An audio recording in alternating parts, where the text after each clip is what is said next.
Erev Torah B'Tay. Bezrat Hashem, tomorrow we'll talk about Tu B'Shvat. Yeah. Tomorrow night we're going to talk about the brachot and all those things. What it means to B'Shvat, all those things, Bezrat Hashem. We'll get into it. So tonight I want to tell you something else a little bit. It says in the Shulchan Aruch something interesting, laws of tzedakah. It says over there in Siman Reish Mem Chet that the Gabayim, when they collect money from people, tzedakah money, there's something that they're not allowed to do. You know what that is? They cannot take a big donation from a woman or a child. A big donation, right? So what's the reason? So they say the reason is because we suspect that this money is stolen. You understand? You understand why that is? What's the reason for that? The reason is because usually, right, a child doesn't have a big amount of money. Where does he get this from? His father gives him, a couple of dollars here, $5, $10. He doesn't have a lot of money, child.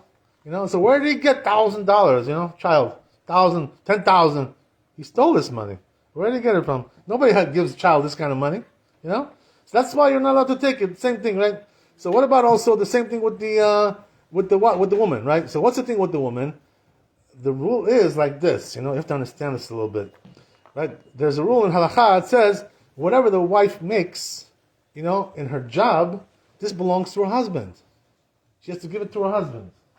So that's why also with the woman, if that's the case, right? There's no way that she would have a large amount of money because it belongs to her husband. Same thing. So this is the reason why they tell you not to do this. It's probably gezel. It's probably stolen money. So we don't accept it. So they asked in the Gemara, they asked a question about this, which is that it says we see that when it comes to this town, right, in a certain town in Bavel over there, they were taking big donations sometimes from women. What does that mean? The women were bringing like jewelry, gold chain, golden bracelet, things like this, and the rabbis were taking, So they asked, the rabbis, why were they taking, this money? But didn't you say, right, you're not allowed to take a big donation from a woman? So answers over there in the Gemara, that's different. You know why? Because in that town, people are rich people, ashirim, So for them, that's not a big donation, gold chain, it's no big deal. They're millionairim, each one is a millionaire, So that's why we don't care about that, That's not considered to be big money for them. It's pocket change, for them. It's nothing. So therefore, in a place where people are rich, or if the husband is rich, he's millionaire, milliardaire, So then it's very likely that the woman should have, $10,000 or $1,000. It's no big deal for them. It's nothing for them. It's pocket change. That's why. So there you're allowed to take. So it really depends on the situation, right? What kind of situation you're talking about. So here's the thing, right? That nowadays things are a little bit different. You understand why that is? Because today, first of all, people who are not religious, let's say, right? They're not Shomer Shabbat. They're not Shomer Mitzvot. Do they really know these people? I'm going to ask you, right? I ask you, because you know your community, right? Do these people know that everything the woman makes goes to the husband? They know this rule? They know this halakha? I'm asking you.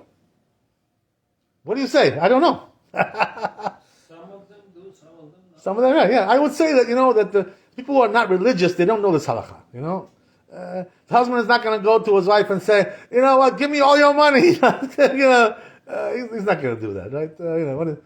He's going to be embarrassed to do something like that, because he doesn't know, he doesn't believe in it. Also, not only that he doesn't know the halakha, he doesn't believe in it either. Like he's like, what? Your money is yours, my money is mine. What one has to do with the other? They don't understand these things. So if you know a person like this, where the woman also, women today, it's different. Why? Because they're making money today. They have careers, they finish, college, and get master's degrees and PhD, and they become lawyers and all these kinds of things. Women are doing everything today. So sometimes they're making more money than the husband, So today it's no big deal. A woman has a lot of money, but she has $10,000. It's no big deal, for her. Sometimes she's making more than the husband. So therefore today, right, if you have a situation like that, where the woman, is independent, she's a business person, or she's professional, she has money, So you're allowed to take from a situation like that. Especially when they know that the husband, doesn't take her money, in a place where they're not religious. So in a case like that, right, there's no reason to assume that it's gezel, this money. It's her money. What gezel? It's not gezel. So the thing is, that when he doesn't take it, he doesn't ask her for the money. he's mevater, so there's no gezel there. There's no issue of gezel. So in a case like that, you're allowed to do it. Also, if a woman, right, let's say, lives by herself, she's not married. She's older, let's say, right, she's a widow, right, or whatever, or divorced, and she has her own career, there are many women like this today. So they have their own money, they have their own thing. So they don't need to take money, from a man, and all the money that they have is theirs. I know also here in the community here, I know many ladies like this. They make their own money, they have their own budget, they have their own bank account, everything, They're not asking no man to give them money. They're giving the men money, just the opposite, right? They're giving tzedakah to men, and they're giving, things like this. So a woman like this, it's not included in this halakha. If you know, right, that she's able to, she has money. The only time we say this, that a woman, you shouldn't take from a woman or from a child, is when you know, right, that there's suspicion that it's gezel, this money. Because where did it come from, right? Where did this money come from? Doesn't make any sense to have this kind of money. But here's the thing, right? So we're talking about this issue that the halakha says that whatever the wife makes, right, it goes to her husband. This is what it says in halakha. So what about if a woman doesn't want that? She wants to keep her own money. Can she do that? This is the question. Is there a way for her, according to halakha, to keep her own money? So the rule is like this, right? It says in the Shulchan Aruch that the rabbis made like a balance over here, On the one hand, they told the man, listen, you have to support your wife. It says in the Ketubah, right? You have to support your wife. You have to give her parnasah to your wife. You're obligated to do that according to halakha. So since you have to support her, to give her mezonot, to give her clothing, all these things, to give her a house to live. So this is the reason why the rabbi said, since he's obligated to support you, your husband, so that's why you got to give him your salary, because it can't be like you keep your salary, and also he gives you money for parnasah. So what stays with the husband? Nothing, right? He's got nothing left like that. It's not fair, So the rabbis made a balance. What they did was they said, on the one hand, the woman, on the one hand, the husband has to support his wife, give her mezonot and clothing and everything. On the other hand, the wife has to give her the salary. This is a balance, The rabbis made it like this. But if the woman says like this, if the woman says, listen, I'm a successful businesswoman, I have a lot of money. I don't need your money. I don't need your mezonot. I don't need any of this stuff. I make more money than you. So you know what? I'm gonna keep my salary, and you keep yours, and we go like this. We be partners. Can she do that? That's the question, right? So the answer is yes, she can do. If she wants to do this, she tells you, listen, my money's money, my money, your money's your money. We'll go 50-50. That's it, right? We pay the rent together, we pay everything, all the bills together, 50-50. She wants to do it this way. The husband cannot say nothing about that if she wants to do like this. It's fine. But here's the thing, if she does say that, right, she cannot go back, and say, I changed my mind. Now I want to get mezonot from you. No, you already told me, right? You told me that you don't want mezonot. You want to keep your own money? So now you cannot ask me anymore for mezonot. That's it. The deal is over. So once the deal is over, that's it, right? That's it. There's no more going back. So that's why, a lot of rabbis say, be careful. Don't be careful. Don't tell this to your husband that you don't want mezonot from him. Why? Because one day you may need it, You may not have money. And if you don't have mezonot from him, how are you going to live like that? So therefore, they don't really like so much that women do this, but they're allowed to if they want. If they want to do it, they could do it. That's the thing. So she can do that. Also, there's another way, to go around this halakha. You know how you go around? What about if the husband wants to tell her, right? Tell her, listen, you keep your money, I keep my money. Can he say that to the wife? And the answer is no. You know why? Because we're afraid one day she won't have money and she'll be starving, like this. She won't have any money to eat. So the husband cannot do this. Only the wife can do it. The husband cannot say this. But there's also ways to do this, Another way to do it is like this. The husband can tell his wife like this. You know what? You're making $100,000 a year. Okay, you know what? Take that money and use it for your mezonot. And that's it. I'm not going to give you nothing. If he wants to say like this, he can do that. Why? Because anyway, she's supposed to give him her salary, right? So therefore he tells him, listen, okay, you keep it, and you use it for mezonot. And this way I don't have to give you nothing. If he wants to do it like this, he can do it. That's fine, That's allowed to do. That's one thing. Another way you can do it is like this, which is before they get married, before the chatunah, before the wedding, there are many, like Bachurei Yeshivot, they're learning Talmidei Chachamim, they're learning Yeshiva, they're learning Kollel. So they don't have really money, they're not working to make money. So what they do is, what you can do is like this, you want to marry a woman, this woman wants you to learn Torah all day. And then she tells you, I'm going to support you. I'll support you, you go and learn, I'll make the money, right? You go to Yeshiva, go to Kollel, right? So, how do you do it this way? Is it possible to do this? I'll tell you honestly, between me and you, like when I got married, this is the way it was, My wife told me, I'll work, you go learn Yeshiva. That's it, come on. That's what I did. That's why, that's the way we did it. There's no other way today, to become a Talmid Chacham. If you want to become a Talmid Chacham, you have to go and learn all day. Otherwise, you're not going to become Talmid Chacham like that.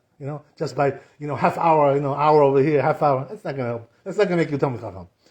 So, interesting things like this, right? That before the marriage, if you want to make a deal with your wife and say, you know what? I'm not going to give you parnasah, right? Nope. You accept it, right? And you go, do what you want to do, right? You take care of yourself. I'm not going to give you parnasah. So if they say this before the wedding, before the marriage, it works. So this way, now he has no obligation to support her anymore. Even though it says in the ketubah, right? I'm going to support you, right? It says in the ketubah. But they made a deal, behind, right, under the table to circumvent this thing, So that works, This is the way you can get around it, But here's the thing. There's something you cannot get around. Because the rabbis also said that there are other obligations that the man has besides to give her mezonot, to give her parnasah. There are other things also. What does that mean? If she gets sick, right? Lo aleinu, he has to heal her, He has to pay for all the medical bills. Today we have insurance, Baruch Hashem, We have insurance. That's good. But in the old days, there was no insurance, So the husband has to pay for the medical bills. That's what it says in Ketubah. If you get sick, I'm going to heal you. I'm going to pay for your doctor's bill. Also, there's another thing, Lo aleinu, if a woman dies, right? Who pays for the burial? If the wife dies, the husband has to pay. He's also obligated to pay for that, right? Today, you know how it is, right? Today, it's like $50,000 to bury somebody. It's a lot of money, If you want to take them to Israel, it's even more. Shem Birachem, right? It's like, you have to sell your whole life, just to bury somebody today. For a little arba hamot, a piece of land, a piece of ground. That's the way it is today, Things are very hard. Who's obligated to bury his wife? The husband is obligated to do this. He's also obligated to do that, So these things cannot be changed, before the khatuna. He cannot say, the husband, you know what? He cannot say to the wife, listen, I'm going to marry you, but on condition that I'm not going to bury you, if you die, and also I'm not going to heal you if you get sick. He cannot do this. The rabbis didn't allow to do that. You know why? Because, she needs this. Sometimes she may need it. And then what? Who's going to bury her? Who's going to take care of her? Right? Who's going to take care of her medical bills? So this you cannot do. There's no way to do such a thing as this. But, right, one more thing I tell you, we stop here. Interesting, right? There is one thing that a person can do. You know what it is?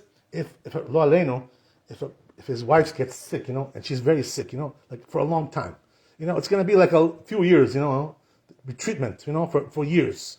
Lo aleinu, right? There are things like this, happens sometimes. Long treatment, So if now the husband is, saying to himself in his mind, if I have to, pay for her bills, I'm not going to have nothing, I'm going to go bankrupt. That's it. I'm finished. Today, Baruch Hashem, we have insurance, That's good. But in the old days, it wasn't like that. So the truth is, Halacha says like this. If he wants to, divorce her and tell her like this, look, I'm going to pay you your ketubah, and you heal yourself. We're getting divorced. That's it. He's allowed to do this. Even though it's not nice, not nice to do that. Not nice. You shouldn't do this to your wife. But if he really, wants to, and halacha doesn't stop him from doing this, So he can tell her, listen, here's your ketubah, right? Go to the doctor and take care of yourself. I'm sorry. I can't afford it. Too much for me, Baruch Adonai le'olam, amen, amen. רבי חנן אתה שומר, נצח הקדוש ברוך הוא לישראל, ולפיכך חיבר להם תורה ומצוות שנאמר אדוני חפץ למען צדקו יגדילו תורה ויאדירו.